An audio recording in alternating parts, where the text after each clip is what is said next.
Kaya naayon kay Tito Sen, tanga ang Supreme Court. 300 sila. O paano ngayon kung merong isang congressman ayaw magbasa? Ano? Ay, hindi pa pwede yun. Kayo.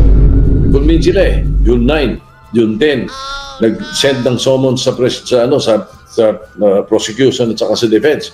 Pero sinasabi ng Supreme Court, wala raw jurisdiction. So baka hindi alam ng Supreme Court na nag-convene. No? Okay, palagyan na natin. So ibig sabihin, bobo, Supreme Court.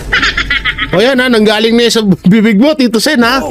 So ibig sabihin, bobo, tanga ang Supreme Court. Okay. So... Kaya naayon kay Tito Sen, tanga ang Supreme Court. Tito Soto bumanat sa mga kapwa niya senador na gusto lang daw patayin ng mga senador na ito ang impeachment trial laban kay Vice President Sara Duterte. At ito, Gatchalian, gustong buhayin ng impeachment ngayon na. Aba, nako, ewan ko na lang talaga sa inyo. At ito, yung natatawa na lang talaga ako dito. Mananalo kaya to sa 2028? Kaya naman pala todo harang ito, etong mga to sa impeachment at gustong-gusto nilang matuloy ang impeachment kasi may planong tumakbo sa darating na 2028. So sino nga ba ito? Mamaya papanoorin natin yan. Mas maganda siguro dito natin muna simulan agad. Etong si Gatchalian ay may panayam na gusto daw buhayin ulit yung impeachment trial laban kay Vice President Sara Duterte. Kaso, paano mo magagawa? Nagdesisyon na yung Senado. At alam naman din natin na isa to si Gatchalian sa mga gustong ituloy ang impeachment laban kay Vice President Sara Duterte. Nakakapanglambot lang ng buto. Dahil isa din po itong senador na ito sa tinulungan ni Vice President Sara Duterte. Ang masakit nga lang hindi siya nagtanaw ng utang na loob. So marami naman ang gumagawa ng mga ganyan. Ganyan talaga sa politics world. Ika nga ni Pangulong Duterte, bukas kakampi mo, ngayon kakampi mo, bukas kaaway mo na. So ayan yung realidad na nangyayari sa bansang Pilipinas. Uso talaga yung mga gamit-gamitan na yan Talagang dugtong-dugtong na yan So eto, may isa pang senador na kaya naman pala todo push sa pagpapa-impeach kay Vice President Sara Duterte, tatakbo pala sa 2028. Kaya naman pala may hangarin. Kaya naman pala todo boto sa impeachment kasi para walang kalaban. Malupit. Iba din ng iba din ng karakas mo So dito yan nga sinasabi nga namin, kaya nga hindi deserve ni Vice President Sara Duterte na ma-impeach. Kasi kaya lang naman siya gustong i-impeach dahil malaking tinik sa lalamunan si Vice President Sara Duterte sa mga politikong gustong maging presidente sa darating na 2028 election. Grabe. Ang lupit nyo talaga, kakaiba. Samantalang dito muna tayo sa usapan na to, ilang senador pwede pang buhayin ng impeachment. So ito, panoorin po natin itong balitang ito. Pwede pang buhayin ng impeachment case laban kay Vice President Sara Duterte. Yan ang pananaw ng ilang mambabatas matapos magdesisyon ng Senado na i-archive ito. Live mula sa Pasig, nangunguna sa balita si News 5 Senate Correspondent Mian Los Baños. Mian, anong paliwanag dito ng mga senador?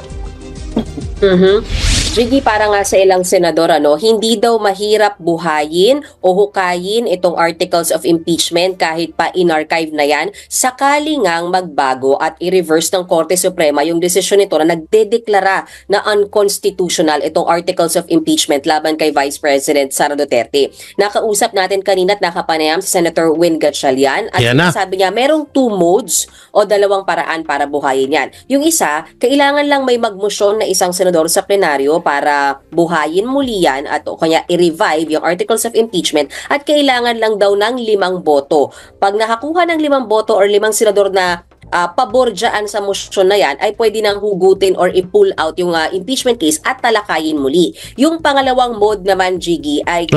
talagang gumagawa ng paraan si Gatchalian Iba din to si Gatchalian So 5 boto. 5 boto, di panalo na agad kasi ilan kayo? Ikaw, si Soto.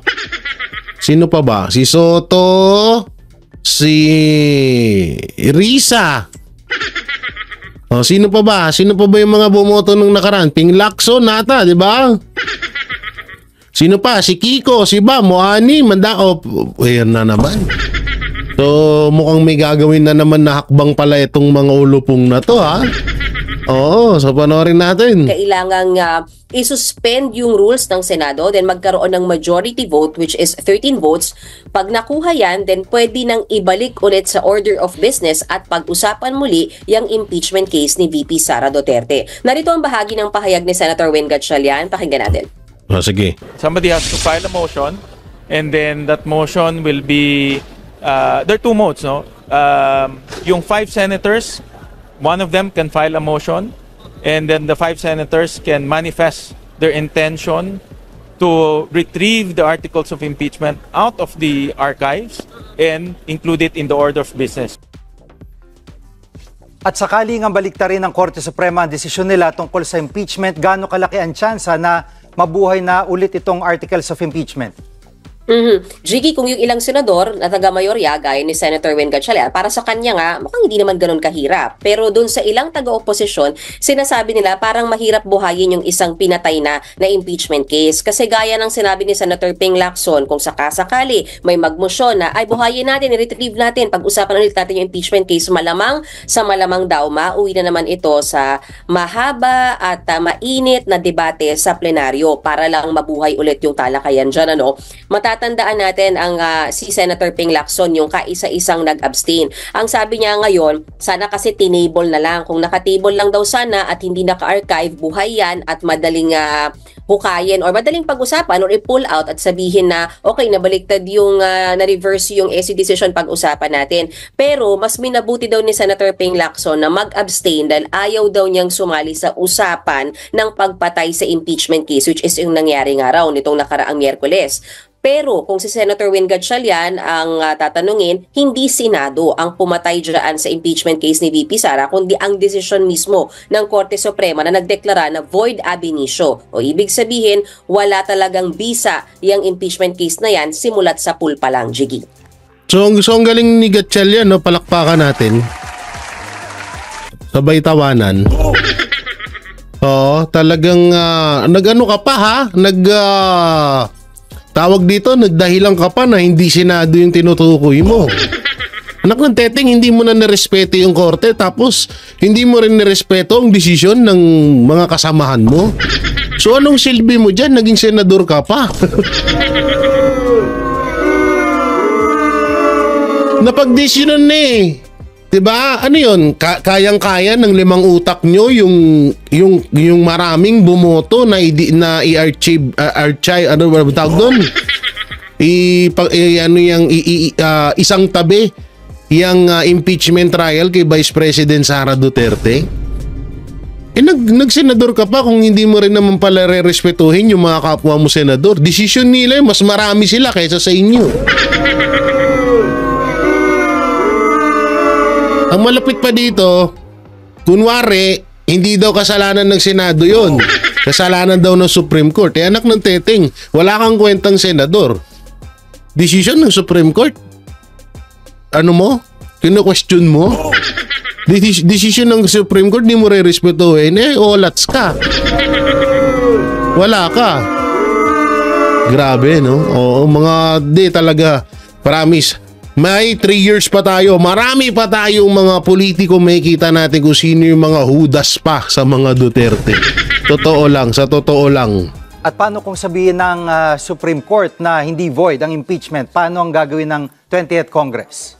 Yes, yan particularly, yung sinasabi ni Senator Win Gatchalian na pwede talaga nilang talakayin ulit. Kasi nakasandig kasi yung ilan sa mga pinagbotohan nila ni archive is yung sinasabi nga na never nagkaroon ng jurisdiction yung Senate kasi void ab initio nga siya, wala siyang bisa. Pero pag binawi yan ng Korte Suprema, ibig sabihin valid na na-transmit yung articles of impeachment sa Senado. Therefore, pwede nga siyang buhayin at talakayin muli. At natanong natin, paano yun? Na-convene yung impeachment court? Hindi, alam nyo, hindi na yan pwede talagang buhayin. Ay, hindi na yan pwede anuhan ng Korte Suprema kasi isipin nyo na lang nag-final nag-decision na sila eh.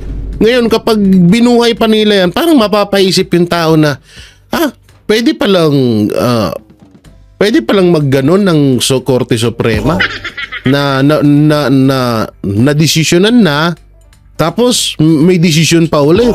Kung lalabas kasi dyan, alam nyo naman, utak ng ibang mga Pilipino, sasabihin na naman nila sa Supreme Court, ang lumalabas kayo dyan, parang nabayaran ang Supreme Court pag nagdalawang decision sila dyan sa impeachment trial ni Vice President Sara Duterte. Tsaka ako, nakikita ko na mas okay na rin yung decision ng Supreme Court at least, diba, binigyan pa rin nila ng pagkakataon yung Congress na sumiti ulit kayo ng impeachment laban kay Vice President Sara Duterte. So hindi pa rin sila lumalabas, nakakampi sila ng mga Duterte kagaya ng sinasabi ni Larry Gatton. Diba?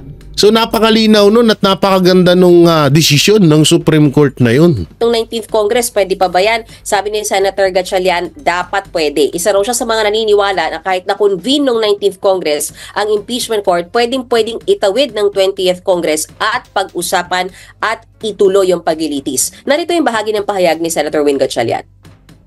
My position is the Senate is a continuing body. The discontinuance only refers to legislative matters. No? Hindi naman ang impeachment court is not a legislative matter. At may ano yung mga nasa Duterte block? Bukas pa rin ba silang pag-usapan itong articles of impeachment sakaling may magbago sa desisyon ng SC? Kung si Senator Bato de la Rosa ang tatanungin, sabi niya bukas siya na pag-usapan ulit o ma-pull out ulit yung articles of impeachment from the archive. Respetuhin daw nila yung final decision ng SC, pabor man o hindi sa kagustuhan nila. At nang matanong na kanino ba yung kanyang loyalty, sabi niya nasa taong bayan pa rin naman daw yung kanyang loyalty. Narito yung bahagi ng pahayag ni Senator Bato de la Rosa.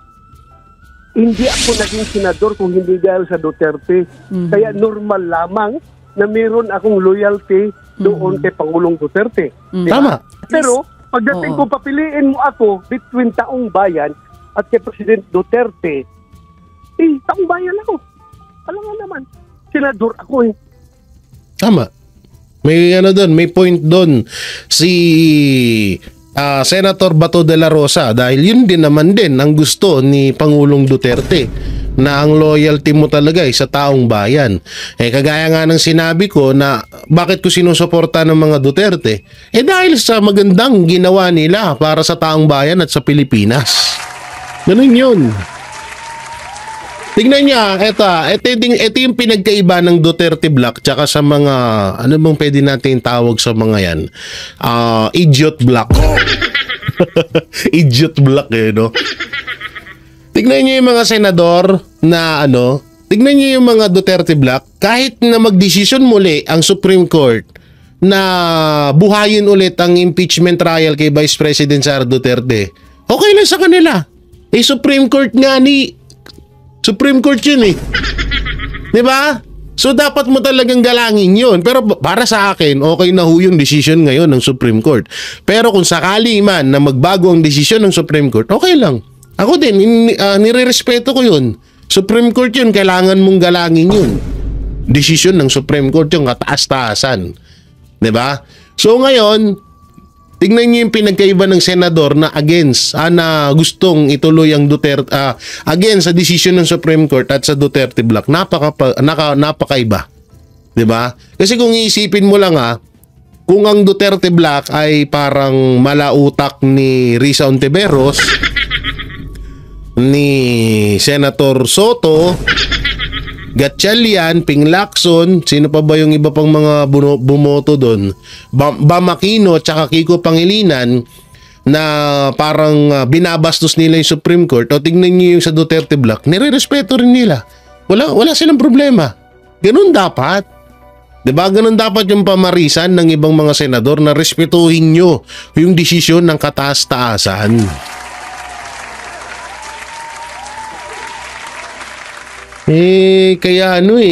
Kaya tawag dito, asan na yung video ni Asan na yung video ni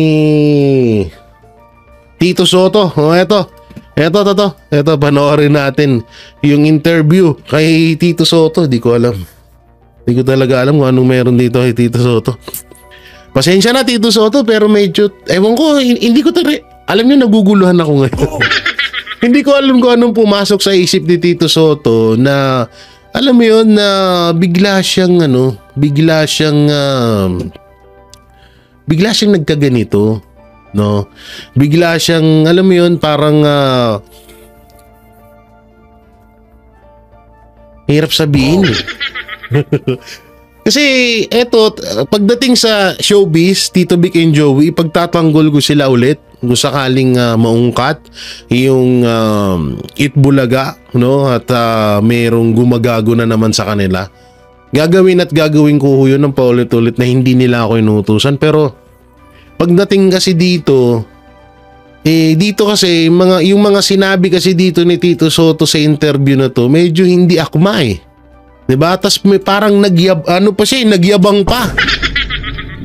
Dati pa ako gumagawa ng batas eh. Dati pa akong dapat parang alam mo 'yon. So ito na, para mas maganda, panoorin natin. Nakakatuwa na naalala nila, nababanggit nila 'yon, sapagkat kung sinubaybayan nila 'yon, graduate kaming dalawa eh. Si Joey Escalera. Ang graduate namin, law. Nakalimutan ko na yun. Law pa lang, yun. Nag-notaryo publiko kaming dalawa. Okay. Nakakatuwa na ginagawa nilang reference yun kasi at least may nakakaalala. Kaya lang, hindi nila nababanggit na 28 taon akong gumagawa ng batas eh. Yeah. Taon as presiding officer of the Quezon City Council and 4 full terms in the Senate. So, masahol pa yun sa kumuha ko ng bar at saka pumasa sa bar at saka kumuha ng 4 na taon na law. Masahol yun, 28 years na yun, tingin ko. So, nakakatuwa na naaalala nila yan, na binabanggit nila yan. Okay lang po. Yeah, pero yun ang observation ko po ron, parang unfair din naman sa isang Tito Soto na, of course, marami mga bagay at kilos kayo in the past na hindi sinang-ayunan ng maraming Pilipino. Pero in terms of legislative experience, at pinaka-veterano, no? Kayo pinakamatagal dyan sa Senado, di ba, since 1992. So this was expected, di ba? Yes, well, ang alam ko, I was expecting something to that effect. Kasi nung sinabi nila, nung pinag-usapan namin nung August, sometime before that week, before August 6, nung nag-usap-usap kami, ang pinag-uusapan nila, gusto nila August 4 daw, ay tatayo daw si Senator Marcoleta at nagmo-motion to dismiss. Sabi ko, bakit August 2? Ano bang, give me one, ito yung sa caucus namin, hindi naman bawal ikwento ko. Give me one good reason, sabi ko. Bakit tayo magmamadali na talakayin natin yan? Bakit August 4? Sabi ko, bakit? Wala silang naibigay na dahilan. So sabi ko, bigyan nyo man lang ng hanggang August 6, baka may mag-file ng ng MR. At meron nga. So, at least yung August 6, after Wednesday, last day natin yon. Sabi ko, over the weekend, medyo magka-inisan tayo sa debate. Sabi ko, may cooling off period. Sabi ko parang pabiro ko sinabi yun at sumangayon si Senator Marcoleta. So, naging August 6 yung usapan. Yung motion to dismiss daw siya. Hindi, ina-expect ko na yun. Kaya lang, hindi nila ina-expect na may magpapile ng MR. Ang sa akin kasi, kailangan talagang explain natin din pati sa mga kababayan natin, kung ano ba laman ng Supreme Court decision. Hindi basta yung yung bottom line na sinasabi, unconstitutional daw yung pagkakagawa ng House. Hindi pwedeng ganun eh. Kailangan mabasa talaga yun.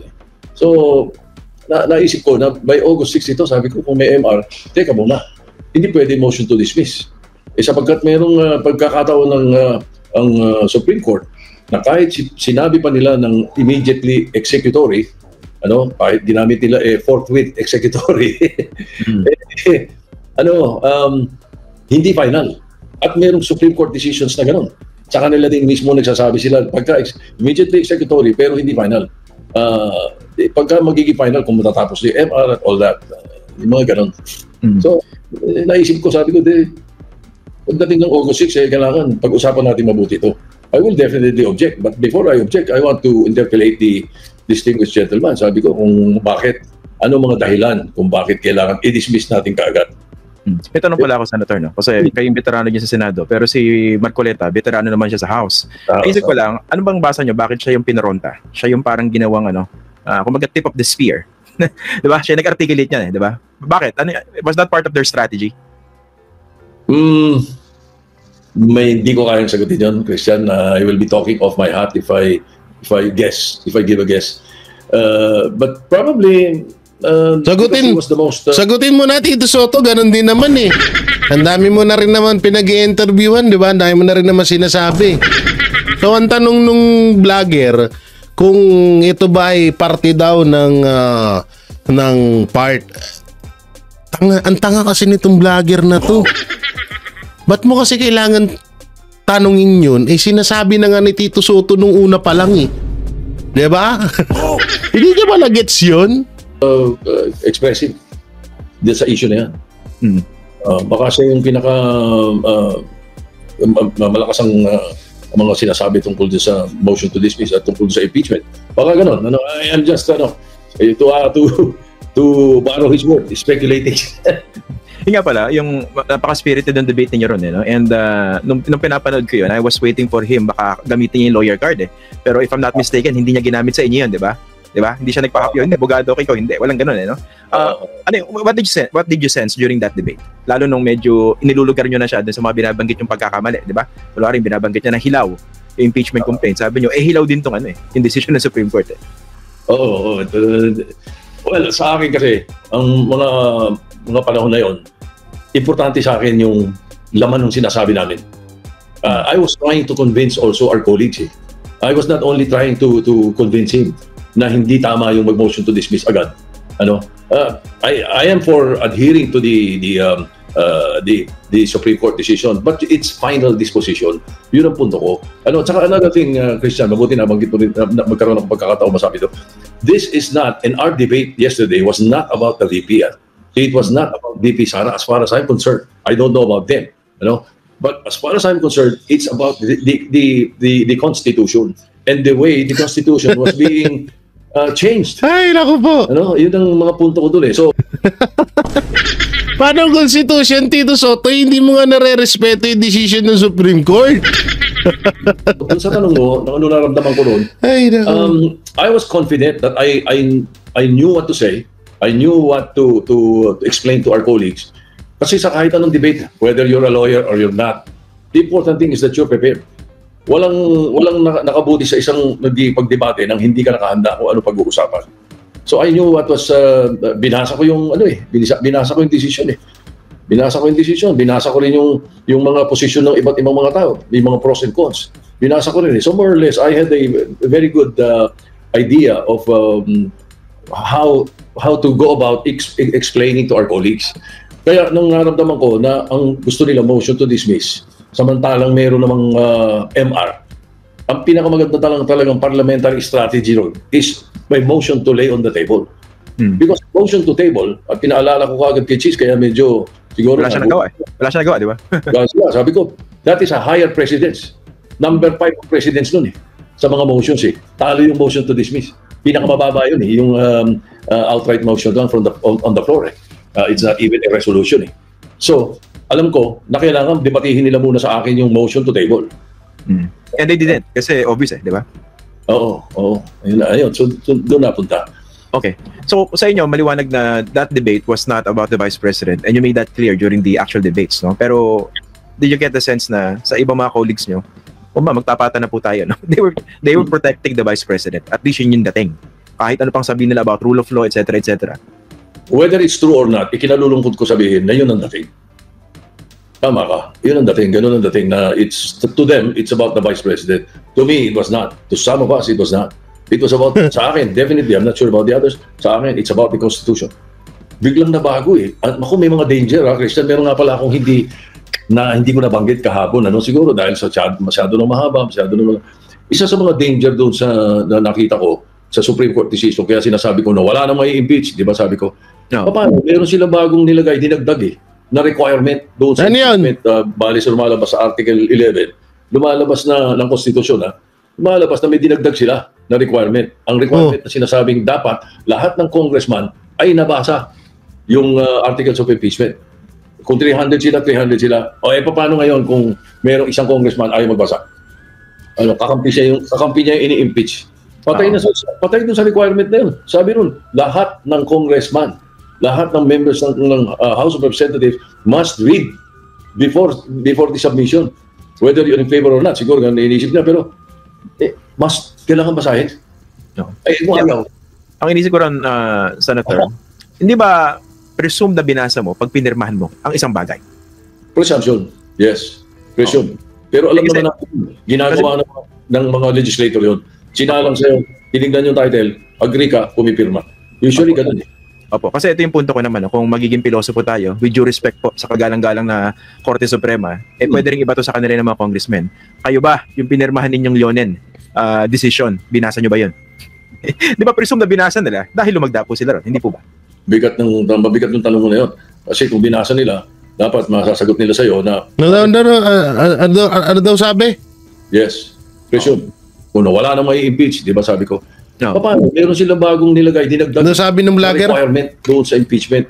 Bali sa lumalabas sa Article 11, lumalabas na ng konstitusyon lumalabas na may dinagdag sila na requirement. Ang requirement na sinasabing dapat lahat ng congressman ay nabasa yung articles of impeachment. Uy, tama naman yun dito, Sen. Tama naman talaga yun na dapat mabasa ng... Kasi impeachment yan dito, Sen. Para, ano meron? Ba't ka nagkakaganito?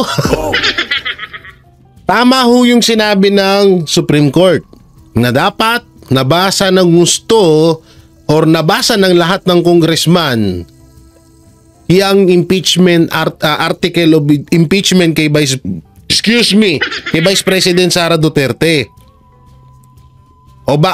Saan naman kumuha ang Supreme Court na idea na hindi nabasa lahat ng congressman yun?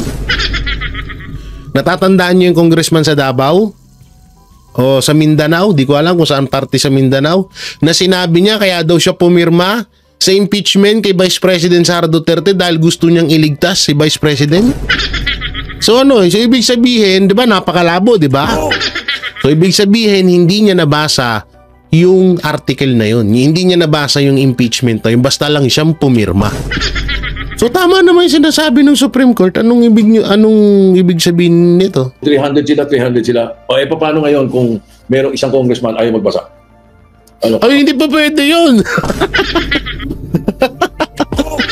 Patay tayo sa'yo, Tito Sen. Tito Sen, alam mo, hindi na kita kayang pagtanggol. Bahala ka sa buhay mo. Paano kung may isang senador na ayaw magbasa? Hindi po pwede yun. No, kaya pumirma yan dyan kasi binasa niya yan. Hindi pa pwedeng hindi mo binasa. Naku po, kakalechi-lechi na. Kakampi niya yung ini-impeach. Patay dun sa requirement na yun. Sabi nun, lahat ng congressman, lahat ng members ng House of Representatives must read. Kailangan nilang basahin yun kasi eto ang sinasabi kasi ni Tito Sen, parang wag mo hindi na kailangan basahin lahat ng mga congress yun kasi what if nga naman daw na may kakampi na congressman yung ini-impeach, so tatanggi daw doon. Natural. Kailangan nga nilang magdesisyon doon Parang Senado. Kailangan magdesisyon kung saan sila, kung tutuloy ba impeachment o hindi. O sa Congress, payag ka ba na ma-impeach si Vice President Sara Duterte? Oo o hindi. O pumirma ka. Kung gusto mong ma-impeach si Sara, pumirma ka. O anong dahilan ng pag-impeach kay Sara? Basahin mo to. Ganun dapat. Ano nangyari sa'yo, Tito Sen? Before the submission, whether you're in favor or not, siguro ganun iniisip niya, pero kailangan basahin. Eh, kung ayaw, Ang inisip ko rin, Senator, Ay! Ano nangyari? So, ibig sabihin, ang sinasabi dito ni Tito Sen is mali daw yung, yung sinasabi ng ng Supreme Court na kailangan daw basahin yung, impeachment kay Vice President Sara Duterte bago ka pumirma. Ay, nasaktan ako bigla doon. Ganito ka pala, Tito Sen, pag nasa Senado ka. hindi ba presume na binasa mo pag na requirement doon sa impeachment, bali sa lumalabas sa Article 11, lumalabas na ng konstitusyon, lumalabas na may dinagdag sila na requirement. Ang requirement na sinasabing dapat lahat ng congressman ay nabasa yung articles of impeachment. Kung 300 Hindi kasi ganito sabihin na natin na may dinagdag nga na requirement ang Korte Suprema. Siguro kaya nila ginawa yun dahil alam naman huna natin kung ano yung nangyari, dati kay Chief Justice Renato Corona, kung hindi ako nagkakamali. After 10 years, 'di ba? Hindi pala siya. Siya ay hindi pala siya guilty doon sa ibinintang sa kanya. Pero siya ay na-impeach. So siguro yun ayun yung dahilan, isa sa mga dahilan ng Korte Suprema, bakit nagdagdag sila ng article. Napakaganda naman yun kasi isipin nyo maigi. Mag-i-impeach ka ng isang tao, hindi lang basta tao, hindi lang basta politiko, hindi lang basta empleyado ng gobyerno, kundi isang vice presidente, pangalawang pinuno ng bansang Pilipinas ang i-impeach mo tapos hindi mo ipapabasa sa Congress. Katarantaduan. Ano ba naman yan? Katarantaduan naman wata ng Tito Sen. Hindi ako pa, aminin ko na sa inyo, hindi po ako galit kay Tito Soto. Hindi ako galit. Tinatama ko lang po yung ayon sa paniniwala kong maling sinasabi niya. Hindi ako galit kay Tito Sen. 100 sila, 300 sila. Paano ngayon kung merong isang congressman ayaw magbasa? Oo. Kakampi niya yung ini-impeach. Oo. Patay dun sa requirement na yun. Sabi nun, lahat ng congressman, lahat ng members ng House of Representatives must read before the submission. Oo. Whether you're in favor or not. Siguro ganun iniisip niya, pero kailangan basahin. Kung ayaw. ang inisip ko rin, Senator, Ito yung inisip daw ng vlogger. Pakinggan natin. hindi ba presume na binasa mo pag pinirmahan mo ang isang bagay? Presumption. Yes. Presume. Pero alam naman natin, ginagawa ng mga legislator yun. Sinalang sa'yo, tinignan yung title, agree ka, pumipirma. Usually, ganun. Opo, kasi ito yung punto ko naman, kung magiging piloso po tayo, with due respect po sa kagalang-galang na Korte Suprema, pwede rin iba to sa kanila ng mga congressmen. Kayo ba, yung pinirmahan ninyong Leonen decision, binasa nyo ba yun? Di ba presume na binasa nila dahil lumagdap? Malamang kaya nga sila nag-declare na ipabasa sa lahat ng congressman yung impeachment na muna. Ay nako. Yung nag-interview, walang alam, tapos yung ini-interview, pareha sila. Malamang sa malamang, binasa ng Supreme Court yan. Kaya nga nagdagdag, ika ni Tito Soto, nagdagdag daw ang Supreme Court ng additional article na basahin muna ng mga congressman bago sila pumirma. Kasi nga naniniwala ang Korte Suprema na parang yung ibang congressman ay hindi binasa itong impeachment pero pumirma agad. Ganun yun. Kaya nga utakira, stress ako guys. Na-stress ako dito, grabe to. Po sila, hindi po. Mabigat ng tanong mo na yun. Kasi kung binasa nila, dapat masasagot nila sa'yo na bakit dalawa-dalawahan ng paulit-ulit yung pagbabanggit ng mga provision doon. Na parang nangyari, dalawa author na pinagsama, parang gano'n. Isa lang supposed to be ponente. Yun. Siguro tama yung tanong mo. Pwede bang tanungin din sila, binasa nyo ba yung 97 pages, lahat? Kasi paulit-ulit nila binabanggit yung unanimous. Medyo, hindi ko na lang kinakalaban yung issue na yun, pero yung unanimous kasi... Sino ba paniwala namin, Tito Sen? Sa Korte Suprema, ikaw? Yun na lang, para tapos na usapan. Sino papaniwalaan namin? Ikaw po ba o ano? Ang Korte Suprema. Dapat po, kung ganyan na mas kapanipaniwala ho kayo, di palitan nyo na lang yung mga judges dun sa Korte Suprema. Kaya na lang ho pumalit. Sobra akong alam nyo, may nagpasa lang sa akin ng clip nito. Sabi ko, sige nga, panoorin ko. Pagtingin ko nga ba, 1 hour. Ngayon, pinanood ko, una pa lang, mali na. Sabi ko, hala, si Tito Soto, ano nangyari sa'yo? Sabi ko, patay ka dyan. Dudungisan yung ganda-ganda ng pangalan mo, dudungisan pa dyan. Ay! 13 lang yung pumirma eh. Isang nag-inhibit at saka isang absent eh. Hindi unanimous yun. In the true sense of the word.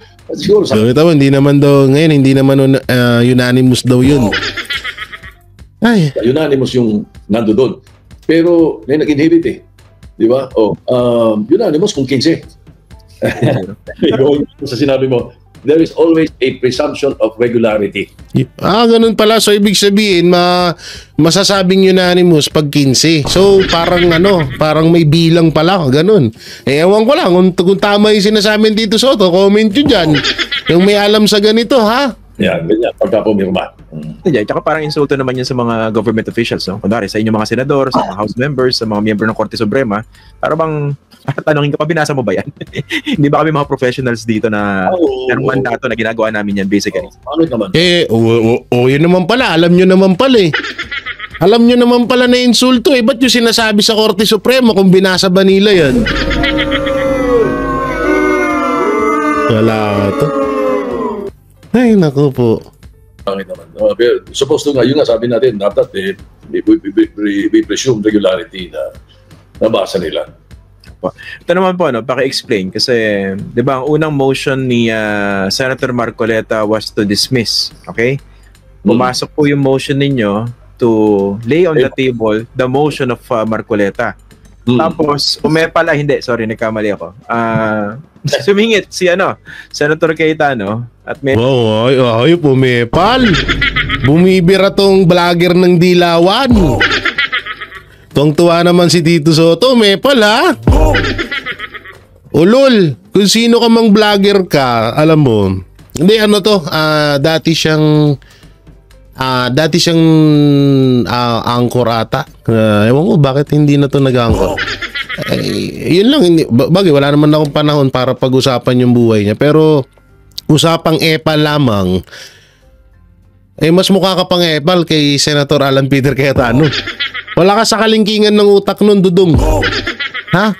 Medyo in-amend. Parang nung ginawa niya nung June session. So sabi niya, ano ba yung naging amendment po ba? Archive na lang. Tito Soto, siguro mas maganda magpa-interview ka rin kaya sa amin. Nagpapa-interview ka sa mga vlogger na against sa Duterte. Sa amin din kaya ng mga supporters, try nyo kaya. Hindi, diba? Kasi nahalata ko. Magpapa-interview sila yung mga mga tutol sa impeachment. Magpapa-interview sila sa mga sikat lang na sa mga sa mga mainstream media. Kahit paano naman, malaki-laki naman Tito Soto yung subscriber ko dyan sa Blackir na yan. Ilan ba subscriber nito? Tingnan ko nga. Subscriber niya ay nasa 600k konti lang lamang sa akin dito, Sen. Konti lang naman lamang sa akin dito, Sen. Pa-interview ka rin sa akin minsan. Okay. Ngayon, may debate pa rin kasi medyo malabo eh. Ano po ba ibig sabihin ng archive? Does it mean patay na yung impeachment complaint or hindi pa? Technically, hindi. Dahil in-archive nyo lang. Yun ang nilinaw ko sa kanila. Nung kinukumbinsi nila ako na pumayag na ako sa archive, kasi naramdaman ko na nakukumbinsi ko sila na tagilid yung dismiss. Tagilid yung paggamit ng dismiss. Naramdaman ng karamihan sa kanila na hindi talaga tama eh. I think I was able to convince some of them. So payag sila doon sa, archive na lang. Parang middle ground. Pero alam ko, nilinaw ko na ano ba yung archive nyo? Sinasabi nila, parang pwedeng the majority vote, pwedeng ibalik talakayin uli. Recall from the archive, no? Yan naman po pala eh. So, ang sinasabi dito, ibig sabihin ng archive ay parang isang tabi muna at pwede naman pag-usapan ulit daw. So, ganun din naman ang desisyon ng Supreme Court. So, wala pa ring mali dun sa desisyon ng mga senador na nagsampa niyang na nagpatupad ng archive na yan sa impeachment. Halos katugma lang din ng desisyon ng Supreme Court. O ganun din naman, wala namang problema dyan. Mas magaan lang yung lay on the table sa akin. Kasi ang lay on the table ay ibig sabihin nun, hindi nyo binabalewala, hindi nyo dinidismiss, hindi nyo ina-archive, pero nandiyan dyan lang. Anytime pwedeng bunutin. The following day, pwedeng bunutin Pwedeng i-take up uli yung motion niya. Yun ang tinitable ko, yung motion niya Hindi naman yung articles of impeachment Ang napuntahan nila, una, tinalo muna nila yung motion ko para wag ma-table, yung motion to dismiss. Ngayon, binago nila yung motion to dismiss. Ginawa nila motion to archive the articles of impeachment. Yun ang ginawa. Siyempre, ako naman kinokontra ko pa rin kasi para sa akin, akala ko ba naniniwala tayo sa sinabi ng Supreme Court na wala ka tayong jurisdiction kahit na nag-convene kayo. Nag-convene sila June 9, June 10, nag-send ng summons sa prosecution at saka sa defense. Pero sinasabi ng Supreme Court, wala raw jurisdiction. So baka hindi alam ng Supreme Court na nag-convene, Okay, palagyan na natin. So ibig sabihin, bobo, Supreme Court. O yan nanggaling na sa bibig mo, Tito Sen So ibig sabihin, bobo, tanga ang Supreme Court. Okay. So yan, ayon kay Tito Sen, tanga ang Supreme Court. Wala pala kayong alam, Supreme Court So sabi ko, siguruhin nyo muna na ina-archive nyo to. Anong ina-archive natin? Sabi ng Supreme Court, wala tayong jurisdiction. Paano natin i-archive ang articles of impeachment na wala sa atin? Sabi ng Supreme Court. Kaya yung ending ng boto ko, doon pa rin Kaya lang, nilinaw ko sa kanila na dapat yung archiving, mabubunot natin pag kailangan. Di ba? Pag sinabi... Pagkakaalam ko kasi sa archiving na yan, pwede pang hindi talaga yan totally dead. Hindi yan talagang 100% na patay na. No, hindi ganoon. Kasi eto lang, 'di ba? Katulad niya kanina pinanood natin yung kay Gatchalian. So ganun yung pagkakasabi, isa din 'yon sa pamamaraan na pwedeng buhayin ulit yung impeachment. Ngayon, unang-una, nagdesisyon naman ng Supreme Court na pwedeng mag-file ulit ng impeachment sa 2026 February. So siguro mas maganda antayin na lang yun at pag-usapan nyo yung iba naman ng mga kaso dyan sa Senado. Dito kasi parang lumalabas kasi na parang kaya gusto nyo lang na kasi pag pinag-usapan mo impeachment, tututukan ka talaga ng taong bayan Talagang alam mo, lumalabas ngayon parang nagpapahype na lang etong mga ilang senador na gusto nilang mapag-usapan, tumagal ang impeachment trial kay Vice President Sara Duterte para laging naka-expose yung mga mukha nila, yung mga pangalan nila, no? Parang ganun na lang yung nakikita ko Ay nako. So mahaba-haba pa tong video na to, hindi ko na reactionan to lahat. So dito tayo sa isang senador na tawag dito na may planong tumakbo sa 2028 presidential election kaya pala nagkukumahog na ma-impeach si Vice President Sara Duterte. So eto po yun. Ayan, ika ni Ed Kaluwag. Ed Linggaw pala, Ed Kaluwag tuloy. Eto, panoorin natin.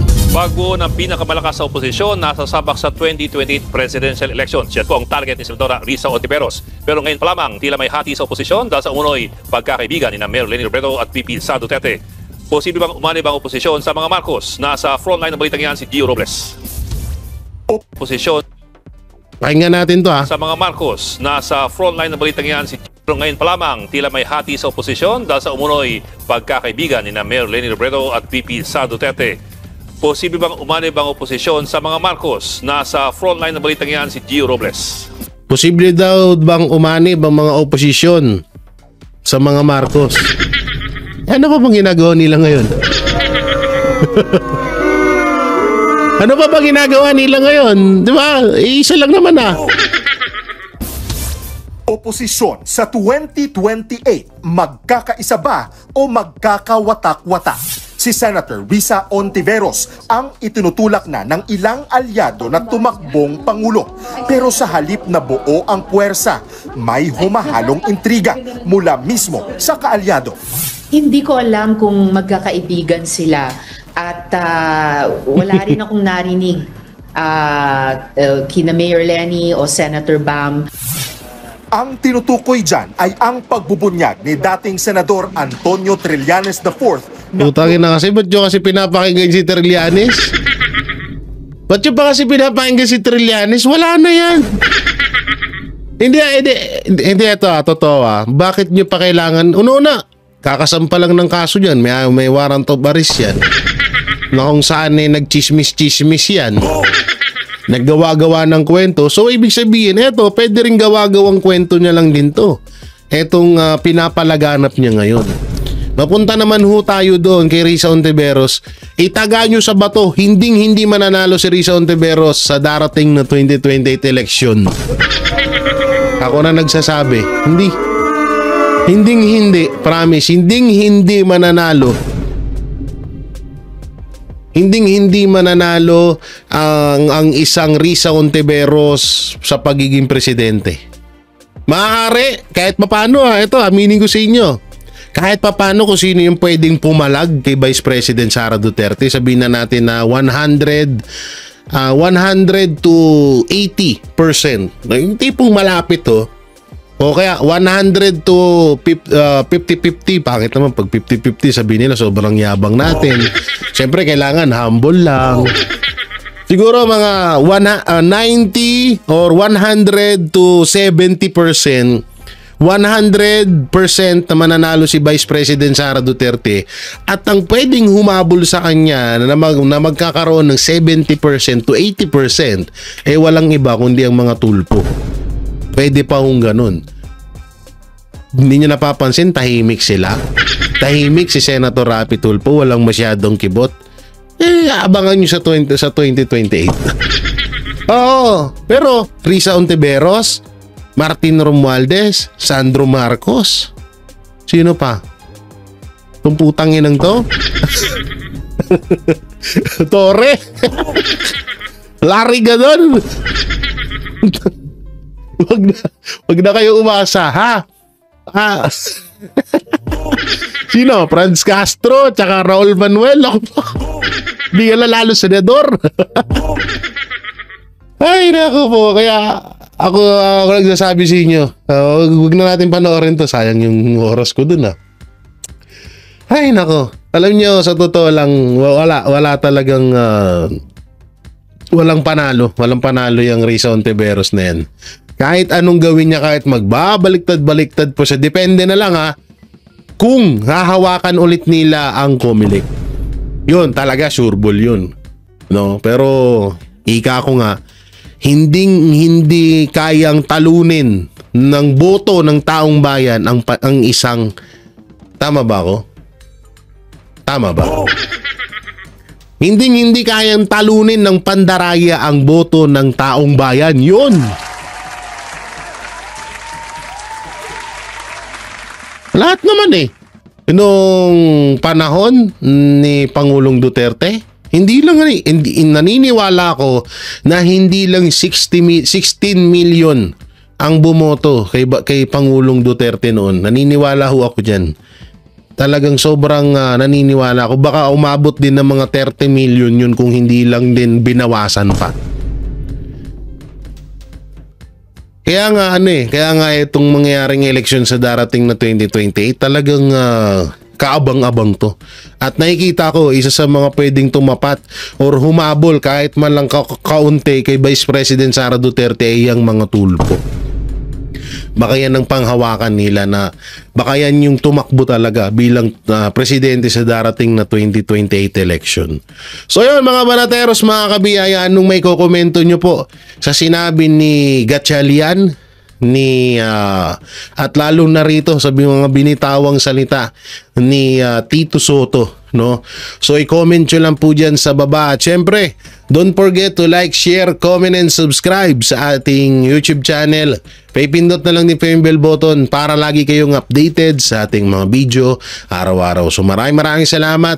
Ingat po kayo palagi. God bless and peace, and bye-bye.